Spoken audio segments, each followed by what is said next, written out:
O patrimônio cultural em pauta na rádio da Universidade. Momento do Patrimônio. Produção e apresentação, Marcelo Coelho de Souza.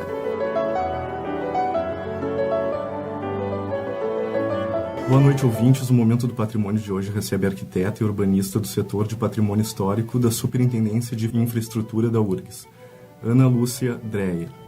Ana é formada em Arquitetura e Urbanismo pela própria Universidade Federal do Rio Grande do Sul, tem experiência em sustentabilidade para arquitetura, com acreditação pela United States Green Building Council.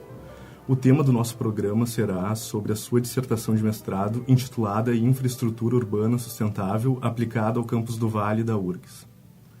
Boa noite, Ana. É um prazer recebê-la no Momento do Patrimônio. Boa noite. Tudo bom, Marcelo? Bom, então vamos à primeira pergunta.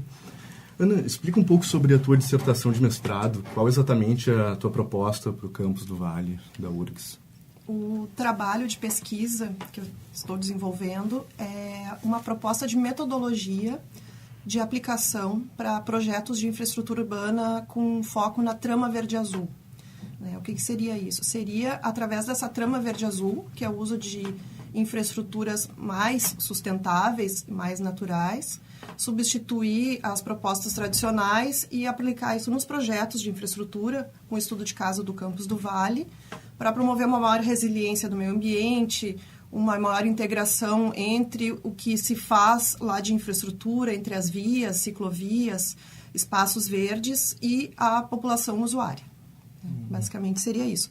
Para tanto, a gente precisa primeiro estudar o campus, tanto na parte física, né, como é que ele é formado, quais são as características naturais e as características antrópicas, que são quem ocupa esse espaço e de que forma ele é ocupado.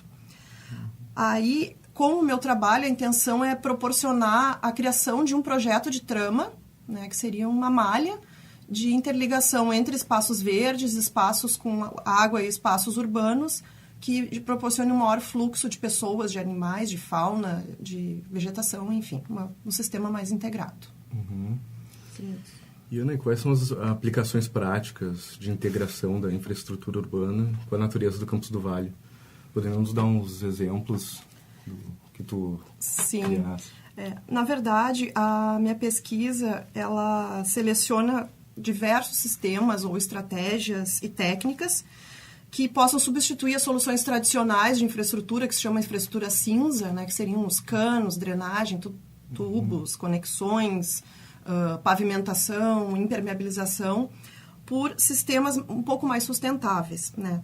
Na verdade, esses sistemas não são novidades, assim, de forma individual já se usa muito disso, mas com essa proposta de integração ainda é uma pesquisa que está se andando no mundo, né? Não tem tanta publicação, é um sistema mais novo.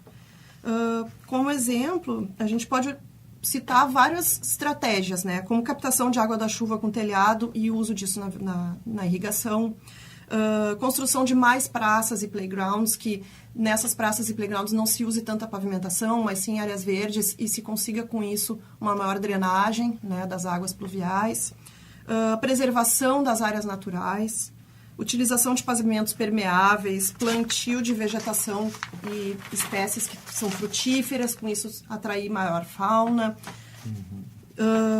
enfim, uso de energias renováveis, transportes multimodais, passagem de fauna, né, que lá no Vale a gente tem um problema de atropelamento de fauna, então a gente tem um anel viário que os carros circulam, as pessoas circulam, até tartarugas e macacos acabam sendo atropelados, então passagens de fauna seriam um meio de ter uma interligação do urbano não prejudicar tanto esses ciclos naturais, né? E essas passagens, elas são, como são feitas, subterrâneas? Algumas até existem lá no Vale, são subterrâneas, mas a ideia da trama verde-azul é inclusive utilizar superficiais, como se fossem pontes vegetadas, que inclusive pessoas possam passar também, ou interligar os espaços verdes, né? Que os espaços verdes não fiquem isolados. Essa que é a ideia da trama, assim, é ter toda uma conexão entre os sistemas. E isso pode se dar tanto em escala bem pequena, de uma rua para outra, de uma pracinha para outra, como em bairros, cidades e até transcontinental, né? Depois eu até posso explicar melhor. E essas estratégias não são novidade, que nem eu já comentei, elas existem muitos estudos sobre essas estratégias de sustentabilidade, mas a ideia é utilizar isso na forma urbana de forma integrada. tanto a parte de implantação urbanística das edificações, o meio antrópico, né, que é onde as pessoas estão vivendo, e, ao mesmo tempo, a área que é necessária para a preservação do meio ambiente. Então, fazer uma interpolação entre esses sistemas. Até, fazendo um parênteses, mas tendo a ver com o assunto, eu vi que tu projetaste uns parklets, né? Na verdade, não fui eu sozinha, tem um setor. Isso foi um trabalho, na verdade, isso foi um trabalho de um GT que tinha, agora a gente está tentando retomar, que era um GT de sustentabilidade da Suinfra, que se faziam várias reuniões com brainstorming para sugerir propostas e estratégias de adequação de resíduos, na verdade. A gente começou com a questão dos resíduos, né? O que esses resíduos que são gerados na universidade poderiam não ser descartados, mas sim reutilizados. E o parklet, ele é feito com pallets, que são aquelas estruturas de madeira para suportar carga de materiais de construção, que às vezes vem, né, por exemplo, um lote de tijolo, por exemplo, vem em cima de um pallet. E esses pallets eram descartados, simplesmente. Então, a ideia era reutilizar isso e, ao mesmo tempo, ocupar o espaço urbano de uma forma diferente. A ideia do parklet, em princípio, é utilizar vagas de estacionamento, é retirar o carro e colocar uma área de convívio de pessoas. Claro que isso deve ser estudado uma área adequada, deve ser feito com cuidado. O teste que nós fizemos no Campus do Vale foi muito válido, é constantemente usado pelos alunos, a gente vê um movimento grande das pessoas, e as pessoas, inclusive, é bem interessante porque elas utilizam o mobiliário de diversas formas. Eles empilham, retiram, colocam.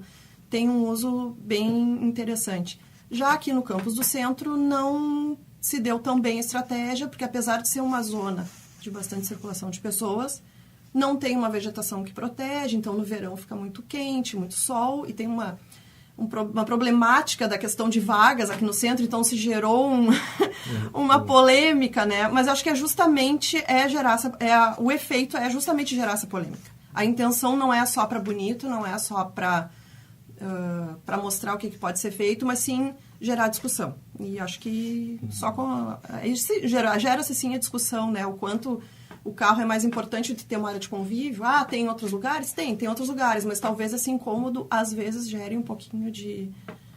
Talvez as pessoas comecem a pensar um pouquinho, né? E é uma sementinha que a gente tenta plantar aos poucos, né? A URGS está com isso, a Suinfra está com isso, de gerar mais ambientes de convívio entre as pessoas. Lá no Campus do Vale nós temos 2 projetos de praças, que eram locais que estavam muito com uma ocupação não definida, e não só praças com uso, assim, esportivo também, com equipamentos esportivos, com locais de descanso, enfim, que a gente possa ter uma integração entre as pessoas, porque não se tem realmente na universidade muitos espaços coletivos de apropriação das pessoas do meio, né, da parte do meio urbano. Qual a importância de se pensar na sustentabilidade para um espaço como o do Campus do Vale? Bom, o Campus do Vale é uma das maiores áreas da Universidade Federal, e o Campus do Vale compreende não só a área da parte da infraestrutura dos edifícios e da infraestrutura, como também uma grande área de preservação, né, no Morro Santana. E a maior parte das salas de aula, laboratórios, estruturas de apoio à infraestrutura, infraestruturas pesadas, porque tem vias, pontes, enfim, é um campus muito grande. Isso consome enormes quantidades de energia elétrica, de água, de infraestrutura, de recursos, né? Então, a sustentabilidade, o que é tentar minimizar o gasto desses recursos de forma que eles não se percam, né? Que a gente consiga ter um controle sobre isso. Não só a questão financeira, mas também a questão ambiental, né, envolvida. Então, a questão da sustentabilidade já prevê essa economia de recursos financeiros, né, mais para médio e longo prazo, mas a universidade tem um ganho. Tanto que lá nós temos o problema de energia. Cada chuva que tem, cai um galho sobre uma rede, fica-se sem energia elétrica. Com isso, para-se. Aí tem que usar um gerador, que é a combustível fóssil. O gerador dura um tempo, porque os laboratórios não podem parar. Então, está se consumindo muita energia, enfim, que talvez com alguns sistemas adaptados ou alternativos a gente possa reduzir isso. Né? Ok. E quais foram as tuas referências para a concepção e elaboração do trabalho? a referência que eu utilizei para o trabalho, primeiro era trabalhar a questão da sustentabilidade. Só que a sustentabilidade hoje em dia já é um conceito muito, muito trabalhado, já muito abrangente, e as pessoas já têm um certo domínio sobre o que é isso.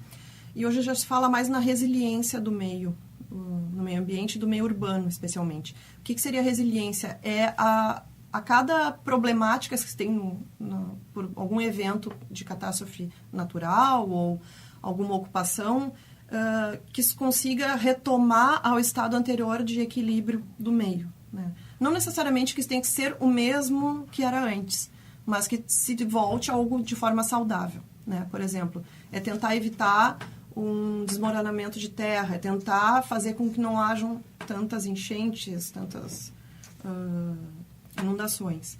Então, uma ferramenta que se usa, que está se usando para isso, é a questão da trama verde-azul. Eu me inspirei justamente nessa questão da trama verde-azul. Ela surgiu na França, no final da década de 90, e ela é justamente essa questão de interligar sistemas, tanto dos sistemas de infraestrutura verde, que são os espaços naturais de áreas verdes, com os espaços de infraestrutura azul, que seriam as áreas de água, né? E isso junto com os espaços de uso das pessoas, que também sem as pessoas não se faz o meio urbano, né? Então, é uma interligação entre esses sistemas.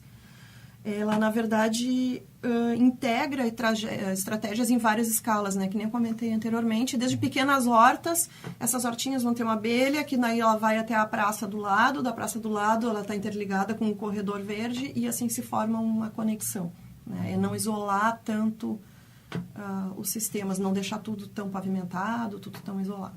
A questão da trama, inclusive, ela é muito utilizada e é muito forte, por exemplo, na Dinamarca. Só que lá, pela cultura deles, eles têm uma predisposição a esta cultura mais coletiva, de uso coletivo dos espaços. Eles usam muito bicicleta, até porque, né, tem um meio que permite isso. E eles têm hortas coletivas, mas isso também trata muito de uma questão de educação e de uma consciência que aos pouquinhos vá se elaborando, né?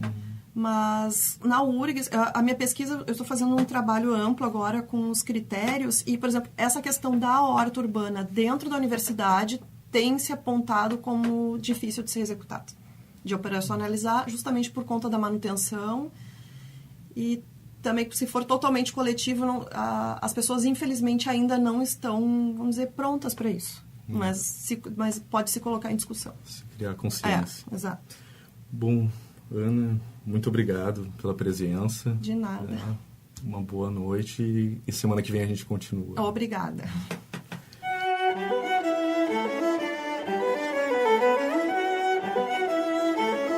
Hoje esteve conosco a arquiteta e urbanista do setor de patrimônio histórico da Superintendência de Infraestrutura da URGS, Ana Dreyer, falando sobre a sua dissertação de mestrado, Infraestrutura Urbana Sustentável aplicada ao campus do Vale da URGS. Semana que vem continuaremos conversando com a nossa convidada sobre o mesmo tema.